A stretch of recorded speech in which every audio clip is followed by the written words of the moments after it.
Salam, salam damai sejahtera. Di mana di pada pagi hari ini kita masih bisa tatap muka, itu semua karena penyertaan perlindungan Tuhan.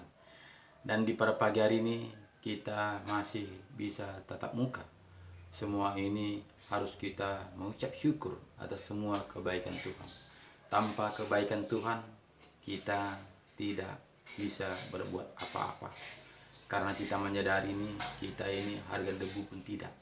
Tapi karena Tuhan sangat mengasihi kita, sehingga masih diberikan pada pagi ini kesempatan untuk merenungkan kebenaran firman Tuhan. Dari itu Bapak Saudaraku, mari terlebih dahulu kita mengucap syukur kepada Tuhan. Mari sama-sama kita berdoa. Ya Bapa kami yang baik di dalam kerajaan sorga, kami mengucap syukur kepada Engkau Tuhan, di mana Tuhan Yesus Engkau telah membimbing, menuntun, menyertai, melindungi, menyelamatkan kami pagi, siang, sore, bahkan di malam hari tadi kami tidurnya, dan di pada pagi ini sudah bangun dan sudah fiat. Itu semua kami rasakan oleh tuntunan penyertaan Tuhan-Mu. Kami hanya bisa mengucap syukur atas semua kebaikan-Mu Tuhan. Di mana Bapa, di pada pagi hari ini kami juga akan membaca sebagian firman-Mu yang Engkau campur Tuhan, Engkau berkarya, sehingga betul-betul Tuhan kami bisa mengerti dan bisa menjalankan seturut dan kehendak-Mu. Terima kasih Bapa, dalam nama Yesus kami berdoa dan bersyukur. Haleluya. Amin. Salam Bapak Ibu Saudaraku yang saya kasih dalam nama Tuhan Yesus, salam damai sejahtera. Di mana di pada pagi hari ini kita masih bisa tatap muka. Itu semua kita rasakan oleh tuntunan penyertaan pelindungan Tuhan. Jadi Bapak Ibu Saudaraku, marilah kita kembali kepada firman-firman kebenaran, supaya kita ini mendapatkan janji-janji Tuhan. Jika kita tanpa melakukan kembali kepada Alkitab, firman kebenaran, kita tidak akan menemukan jalan-jalan menuju kehidupan yang kekal. Jika kita hanya mengikuti aturan-aturan manusia, tentu kita dibawa seturut dengan kehendak manusia, bukannya dibawa kita seturut dengan kehendak Tuhan. Jadi Bapak Ibu Saudaraku, tidak ada pilihan lain. Kita harus kembali kepada Alkitab, firman yang kita percayai, supaya kita ini betul-betul mendapatkan apa yang dijanjikan Tuhan kepada kita. Jadi Bapak Saudaraku, mari kita baca Alkitab kita, buka 1 Korintus 15 ayat 35. 1 Korintus 15 ayat 35 katanya gini. Tetapi mungkin ada orang yang bertanya, bagaimanakah orang mati dibangkitkan? Dan dengan tubuh apakah mereka akan datang kembali? Jadi Bapak Ibu Saudaraku yang saya kasih dalam nama Tuhan Yesus, banyak orang saat ini menganggap kita ini yang sudah mati itu dibangkitkan kembali, yang sudah busuk itu dibangkitkan kembali. Jadi Bapak Ibu Saudaraku, pikiran kita bukanlah seperti pikiran Tuhan. Jadi seumpama saja Bapak Saudaraku, kita mau berangkat ke Jakarta. Jadi rumah kita ada di Medan. Jadi bukannya rumah kita ini diangkat, dibongkar batunya semua ke sana, diangkat semua ke Jakarta. Bukan. Tapi kita di Jakarta membangun rumah yang baru. Jadi bukannya rumah yang di Medan ini dibawa ke Jakarta, tidak, karena tubuh kita ini sama seperti rumah. Rumah. Jadi rumah kita ini jika kita tinggal di Medan, pindah kita ke Jakarta, rumah kita ini nggak kita bawa. Rumah kita tetap tinggal di Medan, tapi kita akan membangun rumah yang baru. Jadi Bapak Ibu Saudaraku, kita juga hidup dalam dunia ini. Jika kita pindah ke sorga, jadi tubuh kita yang dalam dunia ini kita tidak bawa, tapi diberi tubuh yang baru, tubuh sorgawi yang tidak mati-mati. Jadi bukan tubuh kita yang di dunia ini dibawa ke sorga, bukan. Jadi kenapa di sini katanya dibangkitkan? Supaya kita mengerti, supaya kita paham bahwa kita dibangkitkan itu bukan tubuh kita, tapi roh kita, nyawa kita. Nyawa kita ini diberi tubuh baru. Jadi Bapak Ibu Saudaraku, banyak sekali manusia berpikir bahwa tubuh yang sudah busuk ini dibangkitkan kembali. Karena apa? Karena menganggap tubuh kita sama seperti tubuh dunia ini. Tubuh surgawi sama seperti tubuh dunia ini. Masih ada darah dan daging, masih kawin mengawinkan, masih ada tangisan, masih ada tawa. Jadi Bapak Ibu Saudaraku, kita harus menyadari tidak mungkin bagi manusia, mungkin bagi Tuhan. Jadi inilah kelebihan-kelebihan yang kita harus mengerti. Jadi kita ini bukanlah tubuh kita ini bukanlah dibawa ke sorga, bukanlah dibangkitkan, yang sudah mati itu dibangkitkan kembali sehingga serupa dengan tubuh kita di sorga. Ada darah daging, kawin mengawinkan. Jelas firman Tuhan mengatakan Bapak Saudaraku di sini tadi di 1 Korintus 15 ayat 35, tetapi mungkin ada orang yang bertanya, bagaimanakah orang mati dibangkitkan, dan dengan tubuh apakah mereka akan datang kembali? Hai orang bodoh, apa yang engkau sendiri taburkan tidak akan tumbuh dan hidup kalau ia tidak mati dahulu. Jadi jelas Bapak Saudaraku, di sini diperumpamakan Tuhan kepada biji-bijian. Jadi sama seperti padi. Bukan padi itu kita bawa ke sawah. Bukannya batang padi itu kita tanam, tapi bijinya, padinya. Jadi itu yang ditanam. Jadi bukanlah batang padi itu ditanam, bukan. Padi itu, batang padi itu harus busuk dan dia akan tumbuh dari biji-bijian. Nah, jadi Bapak Saudaraku, kita harus mengerti tubuh kita ini sama seperti batang padi tadi, dia akan busuk. Tapi yang tumbuh itu adalah biji tadi. Biji tadi ada umbinya. Ada umbinya, itulah rohnya. Roh kita, tubuh kita ini, umbi tadi itu matanya pada biji padi itu, di ujungnya itu ada umbi.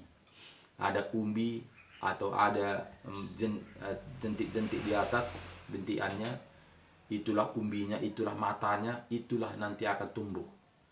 Walaupun mungkin padi itu masih padi, jika matanya itu sudah copot, dia tidak akan tumbuh tapi busuk.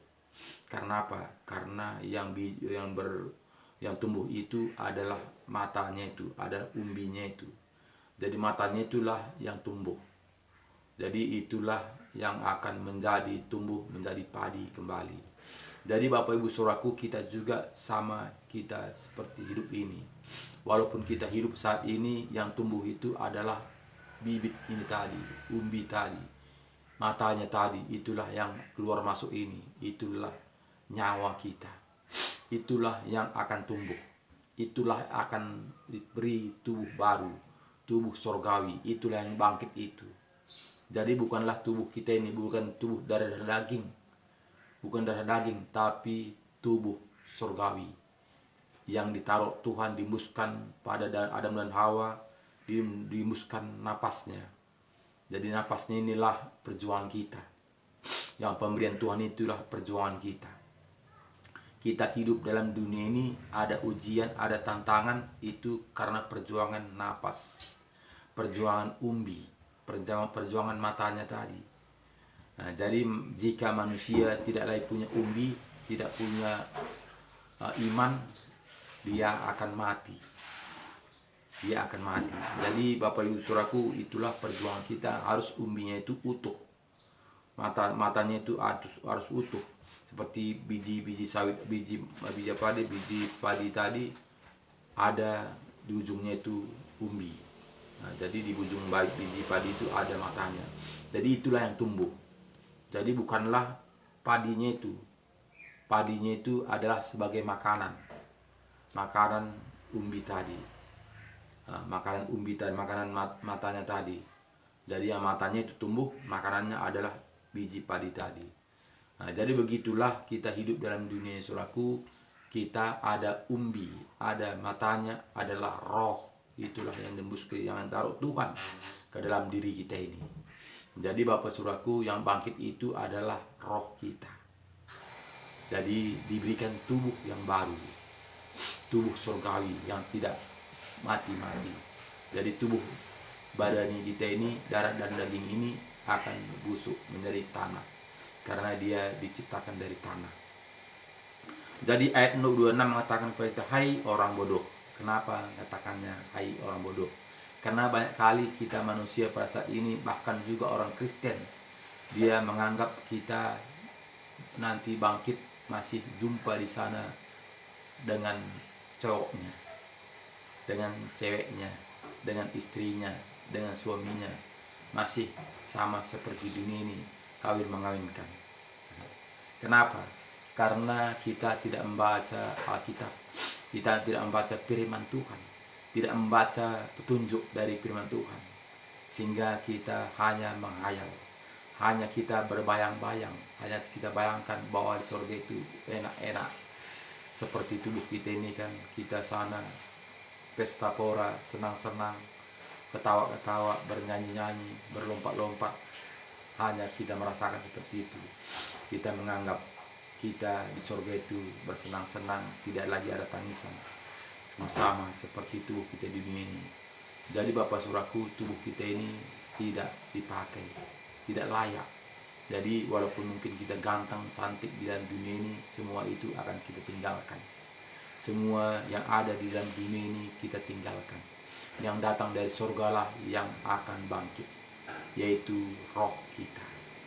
Jadi Bapak Saudaraku, hai orang bodoh, apa yang engkau sendiri taburkan tidak akan tumbuh dan hidup kalau ia tidak mati dahulu. Jadi jelas Bapak Saudaraku, batang padi itu harus mati dahulu. Mati dulu baru kita tanam kembali dari bijinya tadi. Jadi bijinya itulah yang tumbuh, jadi bukannya batangnya. Dan yang engkau taburkan bukanlah tubuh tanaman yang akan tumbuh, tetapi biji yang tidak berkulit, umpamanya biji gandum atau biji lain. Jadi jelas Bapak Saudaraku, sama seperti biji-bijian. Jadi yang tumbuh itu bukanlah batangnya itu, bukanlah tubuhnya. Jadi banyak seorang sering orang mengatakan tubuh kita ini.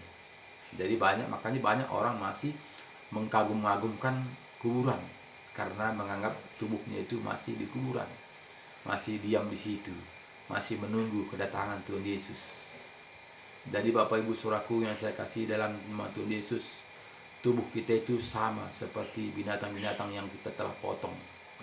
Nah, sudah potong kita makan, sudah seperti situ. Dia tidak lagi ada fungsinya, tidak lagi berguna.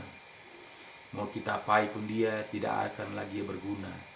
Atau dibakar, dihanyutkan, diapai pun dia itu tidak lagi ada merasanya, tidak ada perasaannya lagi, tidak lagi tahu apa-apa lagi.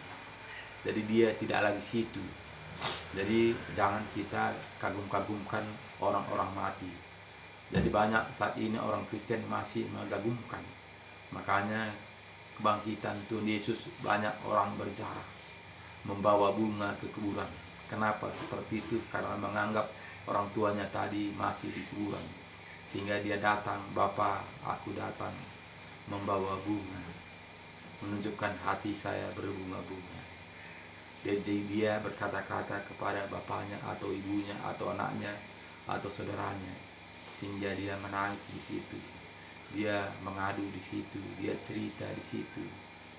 Jadi Bapak Ibu Saudaraku, ini adalah salah pengertian jika kita kembali kepada Alkitab. Karena Alkitab mengatakan dia tidak lagi ada di situ. Jelas firman Tuhan mengatakan. Jadi itu hanya khayalan, hanya perasaan manusia. Karena kita tidak membaca Alkitab. Karena jelas di sini tadi katakannya ayat 38, tetapi Allah memberikan kepadanya suatu tubuh seperti yang dikehendakinya. Ia memberikan kepada tiap-tiap biji tubuhnya sendiri. Jadi Bapak Ibu Saudaraku yang saya kasih dalam nama Tuhan Yesus, Tuhan memberi tubuh yang baru seturut dengan kehendak Tuhan. Jadi bukan seturut dengan kehendak manusia. Jadi banyak saat ini itu tadi salah pengertian karena kita tidak kembali kepada Alkitab. Jadi Bapak Saudaraku, marilah kita kembali kepada Alkitab supaya kita jangan dikibuli dunia ini, supaya kita jangan hanya menghayal, supaya jangan kita perasaan kita saja yang kita bawa, tapi pastikan bahwa itu betul, bahwa itu ada jalan keselamatan, yaitu kembali kepada Alkitab. Jadi Bapak Saudaraku, sangatlah jelas firman Tuhan mengatakan kepada kita tadi, tetapi Allah memberikan kepadanya suatu tubuh seperti yang dikehendakinya. Ia memberikan kepada tiap-tiap biji tubuh sendiri. Bukan semua daging sama. Daging manusia lain daripada daging binatang, lain daripada daging burung, lain daripada daging ikan, atau tubuh surgawi, dan ada tubuh duniawi. Tetapi kemuliaan tubuh surgawi ya lain daripada kemuliaan tubuh duniawi. Jadi lain, Bapak Saudara, sangat lain firman Tuhan mengatakan. Jadi jangan kita kagum-kagumkan tubuh kita ini. Jangan kita gara-gara tubuh kita ini, Bapak Saudaraku, kita dibakar. Karena banyak kali kita akhir-akhir hidup kita, jika kita ada tantangan, jika ada penyakit yang kita derita, kita mencari kesembuhan tubuh kita ini kemanapun jadi, bahkan ke dukun, ke setan pun kita mau menyerahkan diri kita supaya kita sembuh. Jadi Bapak Ibu Saudaraku, betapa setan itu ketawanya Saudaraku. Tidak pun kita serahkan kepada dia, dia mencari-cari bagaimana caranya supaya kita bersama-sama dia, supaya kita mengikut dia. Ini kita datang akhir-akhir hidup kita datang menyerahkan diri kepadanya. Dia sangat senang, Bapak Saudaraku, karena itulah maunya. Satupun manusia tidak hidup selama-lamanya, tapi mau dia bersama-sama dia dibakar selama-lamanya di api yang tidak mati-mati itu. Itulah kehendak si iblis, saudara. Jadi jangan kita mau menyerahkan diri kepada si iblis. Walaupun apapun penderitaan kita, tantangan, penyakit yang kita derita, marilah kita serahkan sepenuhnya untuk Tuhan. Karena Tuhanlah menentukan kehidupan yang baru itu. Jika kita menyerahkan diri kita kepada si iblis, tentu kita menjadi milik si iblis. Tentu kita nanti akan dibakar selama-lamanya. Jadi banyak saat ini Bapak Saudaraku, orang Kristen pun banyak mencari, memelihara dagingnya. Sangat peduli tentang daging. Sehingga segala cara dia upayakan supaya daging ini hidup. Bapak Ibu Saudaraku, daging ini kita pinjam. Jadi jangan kita gara-gara daging ini kita binasa, dibakar selama-lamanya. Marilah kita perjuangkan iman percaya kita. Mari kita perjuangkan Yesus Kristus Juru Selamat pribadi kita. Jangan kita bimbang, jangan kita erosi, jangan kita menjadi jatuh ke dalam pangkuan si iblis. Jadi Bapak Ibu Saudaraku, banyak manusia tidak menyadarinya. Aku kan mencari kesembuhannya, bukan mencari yang lain-lain. Tapi itulah jalannya kita di pangkuan si iblis. Kita dinina bobokkan. Iya betul aku. Kamu akan sembuh, kamu akan sehat. Dia mengatakan. Tapi dia akan membawa kita ke tempat di mana akan dibakar selama-lamanya. Jadi Bapak Ibu Saudaraku, di sini banyak manusia tidak mengerti, bahkan juga orang Kristen. Karena apa? Karena banyak orang Kristen hanya ikut-ikutan apa aturan-aturan manusia. Jadi tidaklah banyak orang Kristen yang taat kepada firman Tuhan. Hanya sebagian. Makanya firman Tuhan banyak yang datang, sedikit yang terpilih. Jadi Bapak Ibu Saudaraku, puji Tuhanlah jika kita mengerti bahwa kita ini bukannya utama itu tubuh. tapi itu utama itu keselamatan jiwa kita. Karena aku, Bapak Saudaraku, sudah mengalaminya. Tahun 2006 semalam itu sudah divonis mati. Tapi saya berjuang untuk mendapatkan kehidupan yang kekal itu. Sehingga saya bertahan tidak pergi ke orang pintar, tidak pergi kepada dukun, tapi saya pergi mencari kebenaran firman Tuhan. Jadi disitulah saya mendengar firman Tuhan mengatakan, imanmu menyembuhkan engkau seperti perempuan 12 tahun pendarahan. Sehingga timbullah iman saya, Tuhan, saya baru setahun, berarti kecillah bagimu. Saya yakin saya akan sembuh. Dari sini saya akan berjanji bernazar, jika saya sembuh Tuhan, aku akan melayanimu semampuku. Dari situ saya tidak berobat lagi. Dulunya saya pergi kemana-mana untuk berobat, di mana dokter yang bagus, saya pergi ke situ untuk mengobati diri saya, untuk mencari kesembuhan. Tapi Tuhan punya cara. Tuhan tangkap saya, Tuhan memberikan saya kehidupan yang baru, sehingga dari situlah saya melakukan taat dan setia kepada Tuhan. Jadi Bapak Saudaraku, marilah kita serahkan sepenuhnya untuk Tuhan. Tidak ada mustahil bagi Tuhan, karena Dialah yang menciptakan kita. Dialah yang mengembuskan rohnya kepada tubuh kita ini. Walaupun dokter sudah memonis saya mati, tapi dokter hanya menurut pengetahuannya, dia mengatakan memang begitulah pengetahuannya. Tapi mati hidup bukanlah di tangan dokter, tapi di tangan Tuhan. Jadi Bapak Ibu Saudaraku, marilah kita kembali kepada firman Tuhan. Jadi di sini tadi jelas firman Tuhan mengatakan kepada kita, ada tubuh surgawi dan ada tubuh duniawi.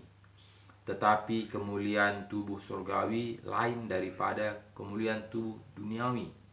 Kemuliaan matahari lain daripada kemuliaan bulan, dan kemuliaan bulan lain daripada kemuliaan bintang-bintang, dan kemuliaan bintang yang satu berbeda dengan kemuliaan bintang yang lain. Demikianlah pula halnya dengan kebangkitan orang mati, ditaburkan dalam kebinasaan, dibangkitkan dalam tidak binasaan. Jadi Bapak Ibu Saudaraku, kita dilahirkan dengan tubuh yang binasa. Kita dihidupkan dari tubuh yang binasa. Seperti Adam dan Hawa, dia diciptakan dari debu tanah. Jadi tubuh kita ini karena diciptakan dari debu tanah, datangnya dari dunia, kembali kepada dunia. Jadi yang perjuangan kita ini adalah tubuh surgawi. Jadi Yesus datang ke dunia ini membawa tubuh surgawi. Jadi Adam datang ke dunia ini diciptakan dari dunia, dari debu tanah. Tapi manusia yang baru adalah manusia surgawi, tubuh surgawi. Jadi dia akan bangkit, naik ke surga.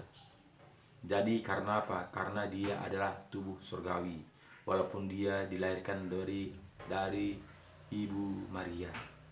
Jadi itu dia dari biji dari surgawi, itu Roh Kudus. Jadi Bapak Ibu Saudaraku yang saya kasih dalam nama Tuhan Yesus, kita harus ada biji, yaitu Roh Kudus. Itulah sebagai jaminan menjadi milik Allah. Jika tidak ada roh Tuhan ditaruh di tubuh kita ini, umbinya tadi, kita tidak akan bangkit.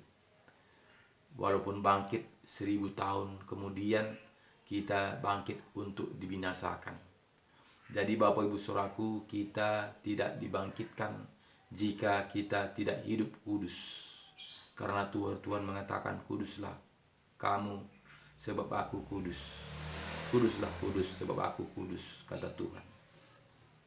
Jadi Bapak Ibu Saudaraku yang saya kasihi, makanya Tuhan mengatakan banyak yang datang, sedikit yang terpilih. Jadi banyak saat ini menganggap mendapatkan kehidupan yang kekal itu gampang, sehingga menganggap itu murahan. sehingga manusia tidak lagi berusaha, sehingga manusia sekarang ini sudah enjoy, tenang-tenang, sudah dibeli dengan lunas dengan darah Yesus. Jadi itu Bapak Saudaraku adalah bujuk rayuan oleh si penghuni dunia ini, supaya kita jangan lagi gigih, supaya jangan lagi kita berusaha, supaya jangan kita lagi mencari kebenaran firman Tuhan, supaya jangan lagi kita membaca firman Tuhan, supaya jangan kita lagi mengikuti firman Tuhan. Karena apa? Karena kita sudah bebas, sudah dibeli, tinggal panggilan antrian saja. Jadi begitulah penganggapan manusia Bapak Saudaraku, sehingga manusia pada umumnya orang Kristen tidak lagi mencari kebenaran firman Tuhan dengan sungguh-sungguh. Jadi Bapak Ibu Saudaraku yang saya kasih dalam nama Tuhan Yesus, di sini kita melihat bahwa harus kita itu mencari kebenaran firman Tuhan dengan sungguh-sungguh. Karena di sini tadi jelas kita melihat tadi, demikianlah pula halnya dengan kebangkitan orang mati, ditaburkan dalam kebinasaan, dibangkitkan dalam ketidakbinasaan, ditaburkan dalam kehinaan, dibangkitkan dalam kemuliaan, ditaburkan dalam kelemahan, dibangkitkan dalam kekuatan. Jadi beda tubuh surgawi, tubuh duniawi. 44 mengatakan Bapak Saudaraku, ayat 44, yang ditaburkan adalah tubuh alamiah, yang dibangkitkan adalah tubuh rohania. Jadi Bapak Ibu Saudaraku, yang sekarang ini, yang dalam dunia ini adalah tubuh duniawi. Jadi yang dibangkitkan itu tubuh surgawi. Karena apa? Karena roh kita tadi. Jadi Bapak Saudaraku, yang mati belum langsung dibakar, belum langsung dibawa ke api neraka, tapi kita disiksa di alam maut. Jadi dalam penyiksaan itu, di alam maut itu juga Saudaraku udah sama seperti neraka, tapi belum lagi dibawa ke api yang bernyala-nyala dengan belerang itu, tapi kita ada dalam alam maut. Jadi begitu juga orang-orang yang mati dalam Tuhan, dia tidak langsung datang ke surga, tapi kita adalah di Taman Firdaus. Kita bersenang-senang di situ bersama Bapak Abraham, Bapak-bapak rohani. Jadi Bapak Ibu Saudaraku, ketika Yesus datang ke dunia ini kedua kalinya, disitulah nanti kita akan dibawa, diberi tubuh yang baru. Itulah namanya kebangkitan. Disitulah nanti kita dibawa ke tempat di mana Tuhan sudah sediakan tempat bagi kita. Jadi Bapak Saudaraku, di sini harus kita mengerti bahwa bukan tubuh kita ini yang dibangkitkan. Karena tubuh kita ini adalah tubuh yang binasa, yang bisa binasa. Jadi 44 tadi jelas mengatakan kepada kita tadi, yang ditaburkan adalah tubuh alamiah, yang dibangkitkan adalah tubuh rohania. Jika ada tubuh alamiah, maka ada pula tubuh rohania. Seperti ada tertulis, manusia pertama, Adam, menjadi makhluk yang hidup, tetapi Adam yang akhir menjadi roh yang menghidupkan. Jadi manusia pertama adalah Adam dan Hawa. Manusia kedua adalah roh yang menghidupkan, yaitu Yesus datang ke dunia ini. Itulah manusia yang kedua, itu roh adanya. Jadi Bapak Saudaraku yang saya kasih, yang utuh itu ada roh, bukan tubuh kita ini. Jadi Bapak Ibu Saudaraku, bagaimanapun kita gantengnya, bagaimana kita cantiknya, semuanya itu akan binasa. Jadi Bapak Saudaraku, seperti mobil Bapak Saudaraku, mobil itu yang berguna itu, yang bisa berfungsi itu, bisa pergi kita ke sana sini itu karena ada mesinnya. Jika tidak ada mesinnya, mulus pun mobil itu, begitu cantiknya, tidak akan bisa kita pergunakan karena tidak ada mesinnya. Jadi begitulah tubuh kita ini, saudaraku. Tubuh kita ini mesinnya adalah roh. Jadi Tuhan taruh mesinnya ke tubuh kita ini sehingga bergeraklah tubuh kita ini. Bisa kita tatap muka, bisa kita berbicara karena sudah ditaruh mesinnya ke dalam tubuh kita ini. Jika Tuhan cabut mesinnya itu, tubuh kita ini nggak bisa lagi bergerak. Sama seperti mobil. Mobil itu juga kalau sudah cabut mesinnya, mobil itu diam saja, tidak bisa lagi bergerak. Bahkan kalau dibiarkan situ terus, mobil itu akan busuk, berkarat, akan busuk. Jadi sama seperti tubuh kita ini.